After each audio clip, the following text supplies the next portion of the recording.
नमस्कार, स्वागत है आपका हमारी खास पेशकश गोल्डन वॉइस में।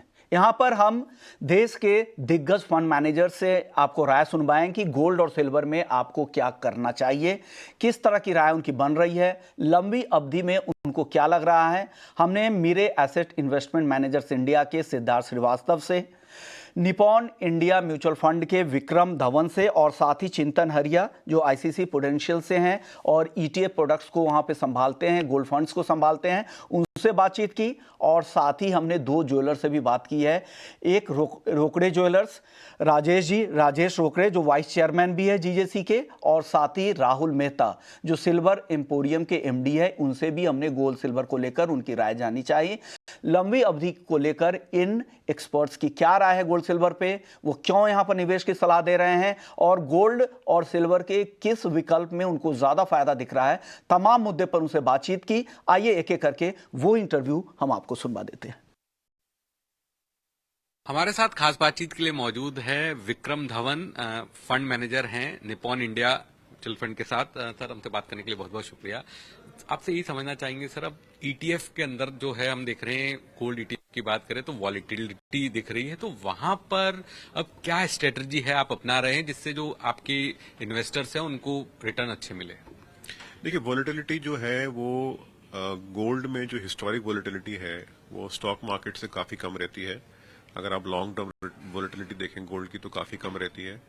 हो सकता है कि नियर टर्म वॉलेटिलिटी थोड़ी ज्यादा हो जाए उसकी, लेकिन लॉन्ग टर्म ये ऐसा प्रोडक्ट नहीं है, ऐसी एसेट क्लास नहीं है जो कि बहुत ज्यादा वॉलेटाइल रहे।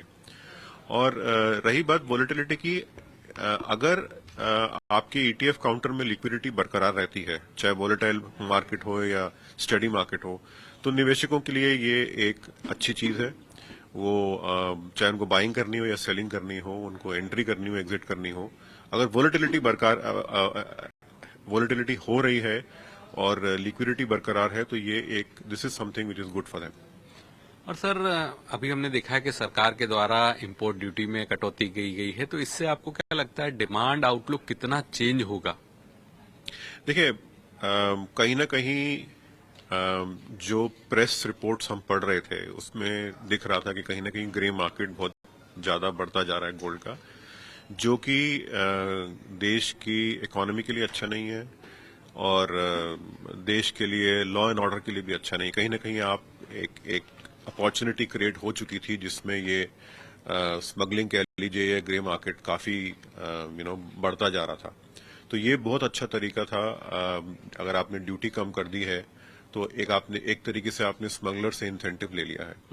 दूसरी बात यह है कि जैसे अगर हम ईटीएफ की बात करें तो अगर इस मूव से ईटीएफ इन्वेस्टमेंट्स बढ़ते हैं तो देखिए इसमें दो तीन फायदे हैं। एक तो आप ईटीएफ में जो भी निवेश करेगा उसमें मनी लॉन्ड्रिंग इम्पॉसिबल है, टैक्स इवेजन इम्पॉसिबल है, टैक्स अवॉइडेंस इम्पॉसिबल है, और सबसे बड़ी बात यह है कि ये एक लिक्विड फॉर्म में फ्लोट रहता है मार्केट में, एज अगेंस्ट जो आप फिजिकल गोल्ड खरीदते हैं जो या तो तिजोरी में जाता है या फिर वो आपके घर में किसी कोने में चला जाता है, जिसका जो फ्लोट में नहीं रहता है। और एक तरीके से आप कह सकते हैं वो एक स्कार्सिटी क्रिएट करता है। लेकिन अगर ईटीएफ जितना साइज बढ़ेगा तो इंडिया में जो स्कार्सिटी प्रीमियम है गोल्ड का वो काफी लेवलाइज हो जाएगा, जो कि लॉन्ग टर्म के लिए बहुत अच्छा है गोल्ड मार्केट के लिए।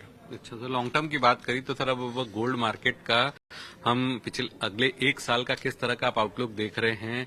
आगे यहाँ से क्या दिशा रहेगी? देखिए, गोल्ड रिटर्न जो है वो एक चीज है, लेकिन गोल्ड का जो सबसे बड़ा बेनिफिट है एक पोर्टफोलियो में वो डाइवर्सिफिकेशन का है। और डाइवर्सिफिकेशन जो है आप कभी टाइम नहीं कर सकते हैं।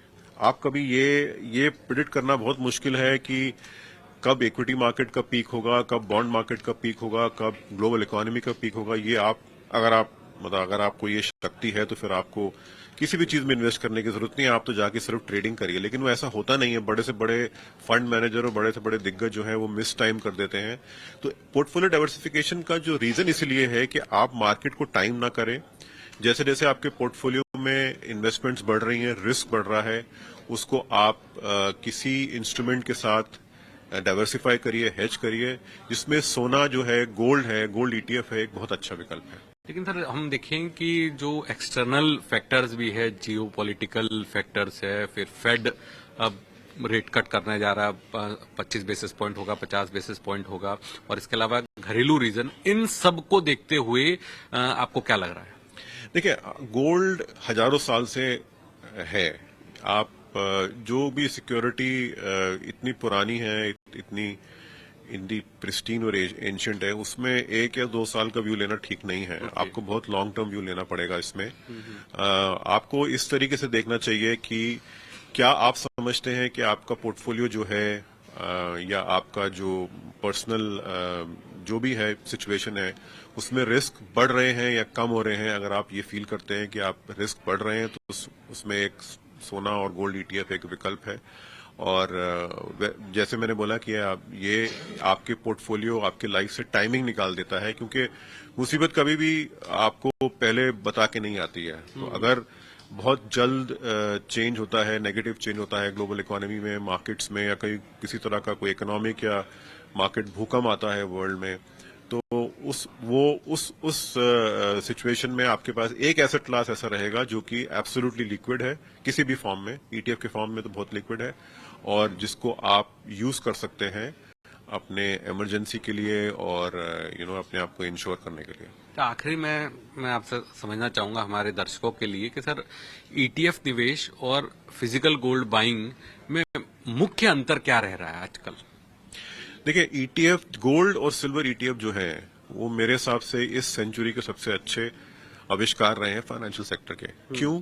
क्योंकि आज की तारीख में अगर आप गोल्ड ईटीएफ देखें, किसी भी आप फंड हाउस को ईटीएफ देख लें, उसका काउंटर की जो प्राइस है वो 60 रुपए, 70 रुपए, 50 रुपए,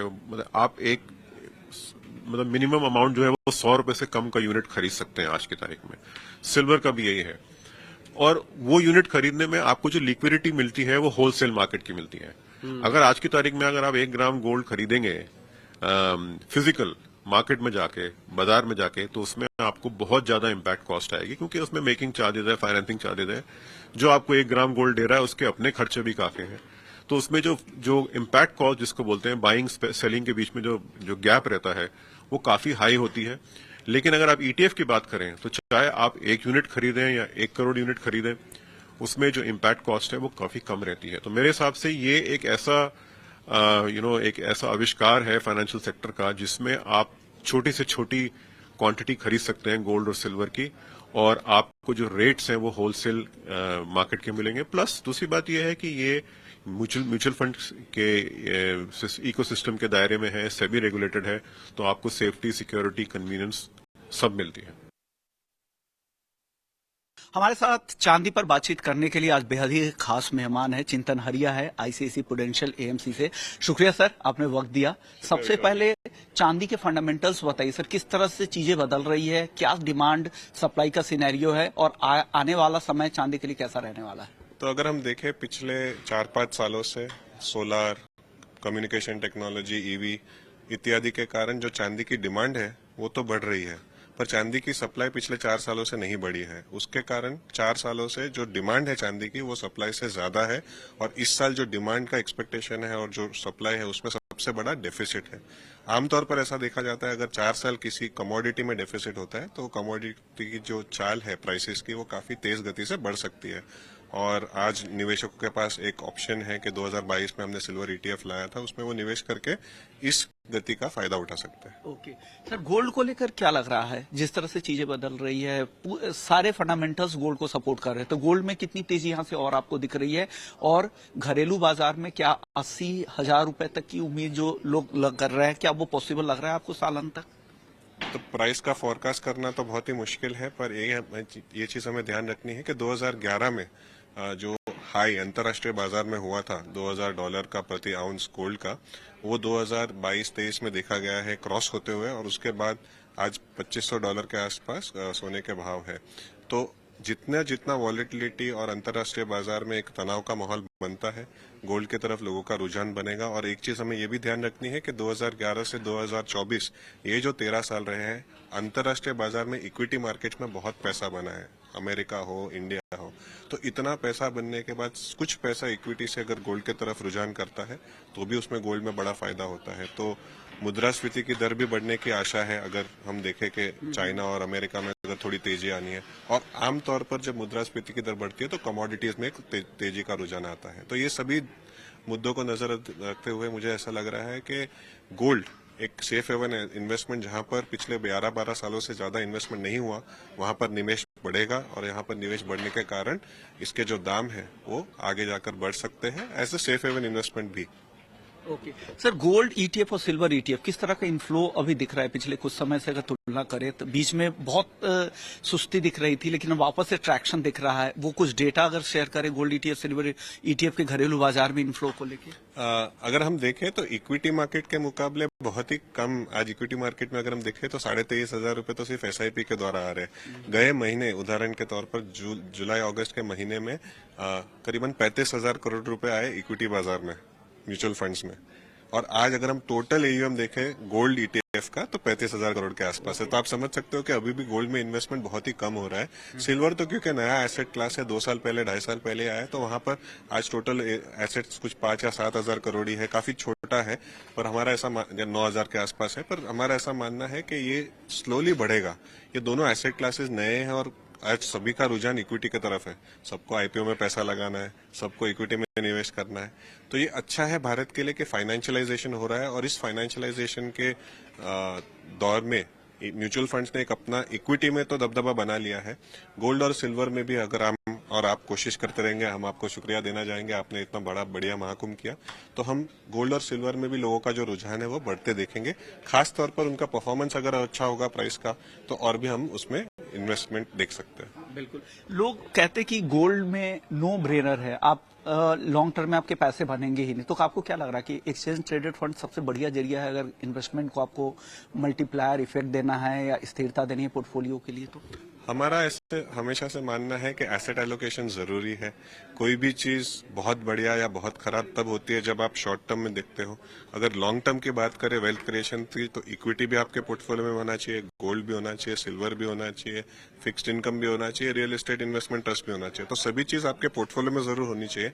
आज जो माहौल विश्व में बन रहा है उस हिसाब से हमारा ऐसा मानना है कि 15% तक आप अगर गोल्ड और सिल्वर में निवेश करते हो तो आपके पोर्टफोलियो को एक अच्छा बेस मिल जाएगा और अच्छा डाइवर्सिफिकेशन भी मिल जाएगा। और हमें यह ध्यान रखना है कि विश्व में जो इक्विटी मार्केट्स है वो पिछले 4 सालों में इतने चल चुके हैं कि थोड़ा उसमें से डाइवर्सिफिकेशन होना जरूरी है। Thank you so much sir. Sir आपने वक्त दिया, thank you sir. Thank you sir. हमारे साथ खास बातचीत के लिए मौजूद है सिद्धार्थ श्रीवास्तव, मेरे एसेट इन्वेस्टमेंट मैनेजर से। सर हमारे साथ जुड़ने के लिए बहुत बहुत शुक्रिया। आपसे ये समझना चाहेंगे सर, अब जब हम गोल्ड की बात करते हैं तो बहुत सारे फैक्टर्स हैं, geopolitical tensions, interest rate, domestic issues, तो इन सबको देखते हुए अब आगे की जो राह है सोने की कैसी लग रही है आपको? नहीं, अभी गोल्ड काफी रैली कर चुका है। इस साल हम देखें तो ऑलमोस्ट 15% प्लस रिटर्न गोल्ड ने दे रखा है। यानी काफी कुछ बिकॉज ऑफ लोग अपेक्षा कर रहे हैं कि US Fed interest rate cut करना शुरू करेगा। तो मेरे हिसाब से प्रॉब्ली शॉर्ट टर्म पे गोल्ड में थोड़ी सी प्रॉफिट बुकिंग हो सकती है, बिकॉज गोल्ड ऑलरेडी 2500 के ऊपर जा चुका है डॉलर टर्म्स में। लेकिन लॉन्ग टर्म में अगर मैं 1 साल देखूं, उसके ऊपर देखूं, तो गोल्ड में एक जो हम एक कंसिस्टेंट अपसाइड देख रहे हैं, अप ट्रेंड दिखने को मिलेगा। बिकॉज एक सेंट्रल बैंक बाइंग काफी स्ट्रांग आ रही है from China, from India, from Turkey, Poland, जितनी इमर्जिंग इकोनॉमीज हैं। अगर यूएस में हार्ड लैंडिंग होती है या रिसेशन का खतरा बढ़ता है तो गोल्ड में हम लोग और इजाफा देख सकते हैं। लेकिन अगर ये करंट जो सिनेरियो है वही बना रहता है, जब हम सॉफ्ट लैंडिंग एक्सपेक्ट कर रहे हैं, इंटरेस्ट रेट कट्स एज पर एक्सपेक्टेशंस आएंगी, तो गोल्ड में थोड़ी सी प्रॉफिट बुकिंग हो सकती है सितंबर अक्टूबर के टाइम पे। बट एक लॉन्ग टर्म ट्रेंड अपसाइड ही देख रहे हैं हम लोग। सर अगर हम बात करें ईटीएफ की, और आप भी मैनेज करते हैं, तो वहां पे अब किस तरह की स्ट्रेटजी आप बना रहे हैं और जो निवेशक है उनको भी क्या देखना चाहिए? और अभी एक आपके द्वारा ये आंकड़ा दिया गया कि ईटीएफ का जो एयूएम है वो पिछले 1 साल में करीब 8,000 करोड़ बढ़ा, लेकिन फिर भी सर हम देखें ओवरऑल ईटीएफ एयूएम काफी कम है। देखिए, अभी भी लोगों को गोल्ड हाथ में रखना, अपने सेफ स्टोरेज में रखना ज्यादा पसंद करते हैं, फिजिकल फॉर्म में रखना ज्यादा पसंद करते हैं धीरे धीरे। लेकिन हम लोग डिजिटलाइजेशन और ये ईटीएफ की पॉपुलैरिटी बढ़ते हुए देख रहे हैं। गोल्ड ईटीएफ का एयूएम अभी 37,000 करोड़ है, जिसमें मैंने बताया कि इस साल ही 6,000 करोड़ रुपए आया है, लोग 1 ग्राम ETF की यूनिट आराम से एक्सचेंज पे खरीद बेच सकते हैं। सो गोल्ड ETF की पॉपुलैरिटी और बढ़ेगी। इनफैक्ट सिल्वर ऑलमोस्ट 10,000 करोड़ का EUM छूने वाला है, और सिल्वर में भी हमने इस साल ही 6,000 करोड़ की बाइंग देखी है ETF में।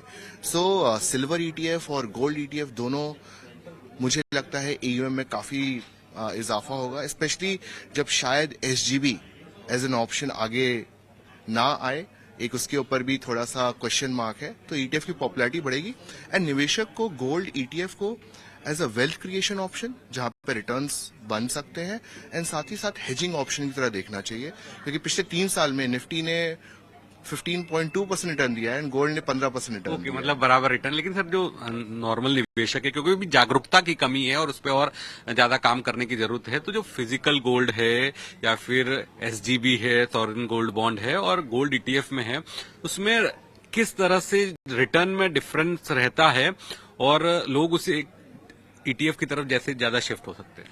देखिए, ETF में सबसे बड़ा फायदा क्या है कि आपको सोने की शुद्धता की गारंटी है।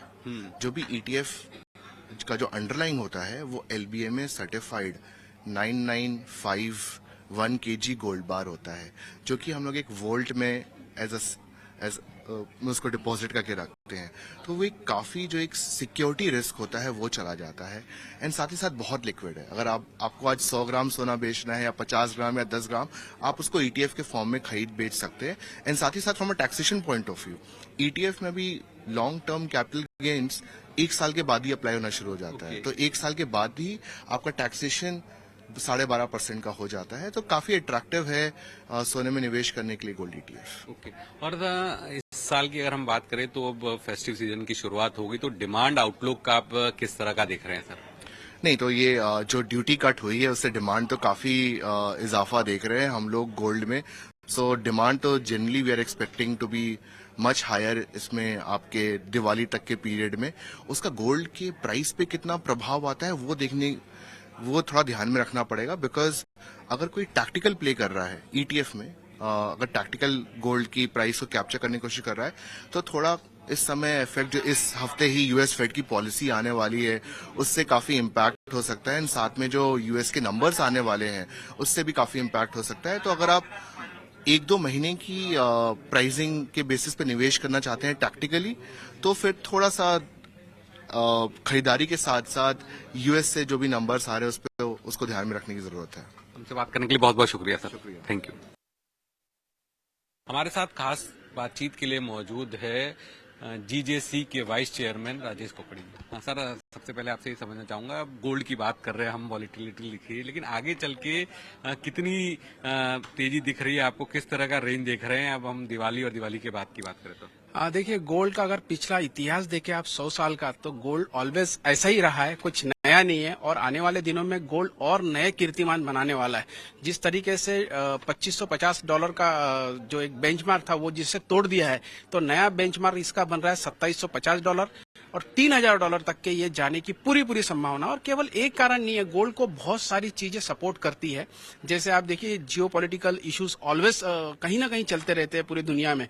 इसके साथ ही फेड के इंटरेस्ट रेट कम करना ये करीब तय है, और वो जैसे होता तो उससे भी $50 से $100 की एक बार और रैली आ सकती है। तो दो ये प्रमुख कारण के बाद डिमांड अपने आप में देखिए, नेचुरल रिसोर्स, तो कहीं ना कहीं इसकी दिनों दिन डिमांड भी काफी बढ़ती आ रही है। और सेंट्रल बैंक्स का इतना ज्यादा अट्रैक्शन ऑल ओवर वर्ल्ड, ये भी इसके तरफ अट्रैक्ट करता है। और ये सब कारण के वजह से गोल्ड पहले भी अच्छा खासा बुलिश था, आज भी है, और मुझे लगता है कितना फैक्टर इन करा हुआ है फेड का?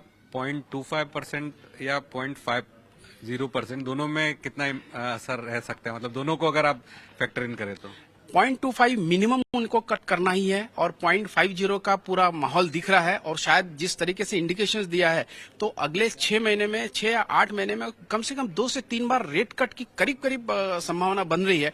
क्योंकि US का जो ओवरऑल डेटा आ रहा है वो उतना मजबूत नहीं है इकोनॉमी को देख के, इसलिए उनको ये कम करना ही करना है। और शायद इसके वजह से गोल्ड को एक अच्छा खासा बूस्टर मिल रहा है। डीडॉलराइजेशन का एक फैक्टर चल ही रहा है ऑल ओवर। अगर देखेंगे चाइना और यहाँ रशिया, वो always they are hating the dollar. तो इस तरह के चारों तरफ से जब संभावना बनती है, तो ये सब इम्पैक्ट करता है गोल्ड को, नो डाउट। इंडिया में तो सोने की चिड़िया पहले भी कहा जाता था और आज भी सोने की चिड़िया ही है। देखा जाए तो भले ही आप देखेंगे टनेज के माध्यम से अगर हमारे पास यूएस में सबसे ज्यादा रिजर्व है गोल्ड का, बट हमारे पास एक्चुअल पब्लिक के पास जो गोल्ड है वो गोल्ड इतना ज्यादा है कि सोने की चिड़िया अगर कहीं है तो भारत है। हाँ सर, आपसे एक फायर साइड चैट में पूछना चाहता था कि इन्वेस्टमेंट की हम बात करें गोल्ड इन्वेस्टमेंट में, और उसमें नंबर 1, नंबर 2, नंबर 3 का आपको चूज करना है, तो फिजिकल गोल्ड, ईटीएफ या एसजीबी क्या रहेगी आपकी वजह? देखिए सबके एक अलग अलग क्लाइंटल है। मैं ऐसा नहीं कहूंगा कि ये ज्यादा बेहतर है वो ज्यादा बेहतर है, लेकिन फिजिकल मार्केट में ज्यादा डिमांड इसलिए होती है कि लोग इसे इन्वेस्ट भी करते हैं और उसे यूज भी करते हैं। बाकी जो दो विकल्प है उसमें उसको यूज नहीं कर पाते, और शायद उसी कारण से फिजिकल अट्रैक्शन बहुत ज्यादा है। हमारे यहाँ स्पेशली गृहिणियां जो लेडीज होती है उनको अलग अलग तरीके से 16 श्रृंगार जब करती है तो उसमें मंगलसूत्र से लेके तो नेकलेस से लेके तो बैंगल्स तक उन्हें जब वो पहनते हैं तो वो एक सेटिस्फेक्शन उनको मिलता है, और शायद यही इसके तरफ अट्रैक्ट करता है। और आजकल तो मैं ये देख रहा हूँ कि बहुत से जेंट्स लोग भी इसके तरफ अट्रैक्ट होती है। मोटी मोटी चेनें, बड़ी बड़ी ब्रासलेट्स, सोने की घड़ियां, और जिस तरीके से अभी इसकी आपने तरफ कहा फर्स्ट जो प्रेफरेंस है वो आपकी रहेगी इन्वेस्ट में फिजिकल गोल्ड। बिल्कुल। सेकंड क्वेश्चन में आऊंगा, रिटर्न की बात करें तो वापस मेरा वही क्रोनोलॉजी होगी, एसजीबी, ईटीएफ और फिजिकल, उसमें आप क्या चूज करेंगे 1, 2, 3? देखिए बाकी जगह में आप देखेंगे अभी जो ईरान ये यूक्रेन में जो हुआ था, जिस तरीके से वहां पे सब कुछ ध्वस्त हो गया, उस ध्वस्तता से ये समझ में आ गया जिनके पैसे बैंक में थे वो निकाल नहीं पाए, जिनका गोल्ड ईटीएफ में या और कहीं पेपर मनी में था वो निकाल नहीं पाए, जमीन बेच नहीं पाए, बट फिजिकल गोल्ड जिनके पास था वो गोल्ड वो एक कंट्री से दूसरे कंट्री में ले जा पाए और अपना सर्वाइव अपने आप को कर पाए। तो मुझे लगता है इससे बेहतर तो विकल्प आप कोई ये हो ही कह रहे हैं कि रिटर्न में भी फिजिकल गोल्ड। आखिरी 100% एग्जिट रूट की बात करूं तो एग्जिट रूट में आप क्या क्रोनोलॉजी देंगे, फिजिकल गोल्ड, एसजीबी या फिर ईटीएफ?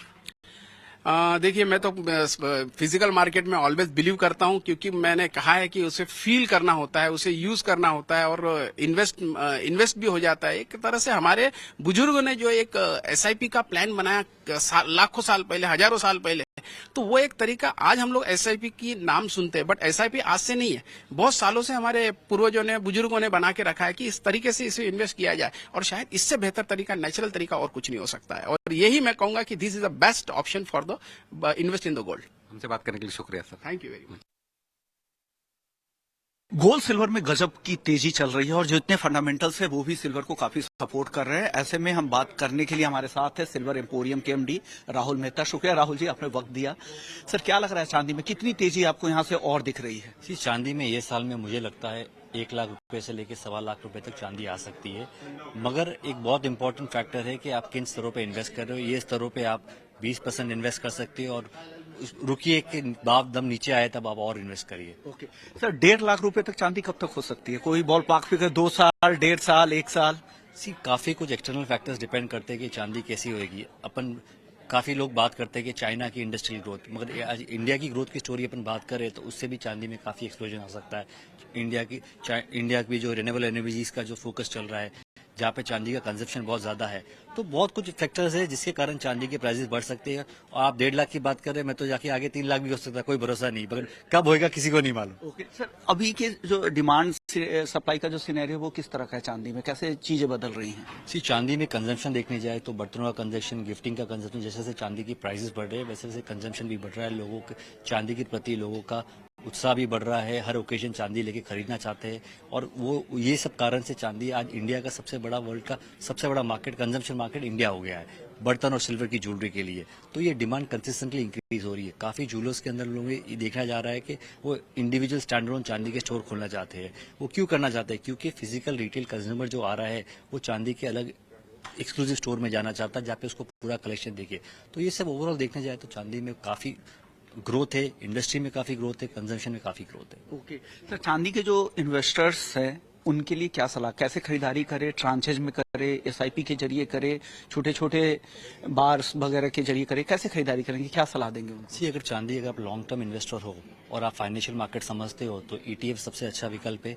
और अगर आप चांदी के बर्तन लेके यूज करना चाहते हो तो इंडिया में इतने सारे ओकेजन है चांदी में, हर एक ओकेजन पे आप चांदी खरीदना चालू करिए और वो ऑटोमेटिकली आप एसआई में भी कन्वर्ट हो जाएगा। क्योंकि धनतेरस हो गया, अक्षय तृतीया हो गया, गणपति, इतने त्योहार है, हर एक त्योहार पे आप थोड़ा थोड़ा चांदी इकट्ठा करते जाइए तो आपको एसआईपी भी हो गया और चांदी में निवेश भी हो गया। Thank you so much Rahul ji, आपने वक्त निकाला। Thank you sir. Thank you.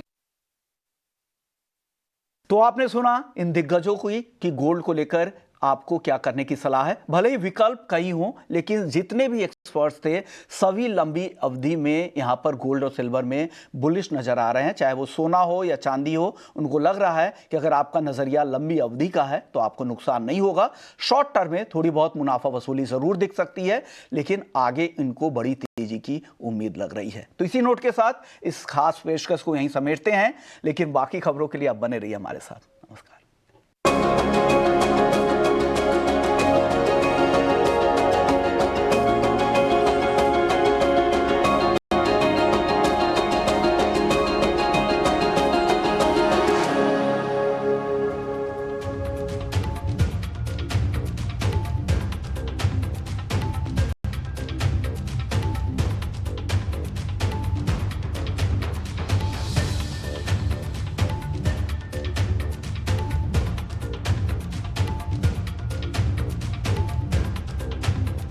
God, इतना पानी आ गया है। पापा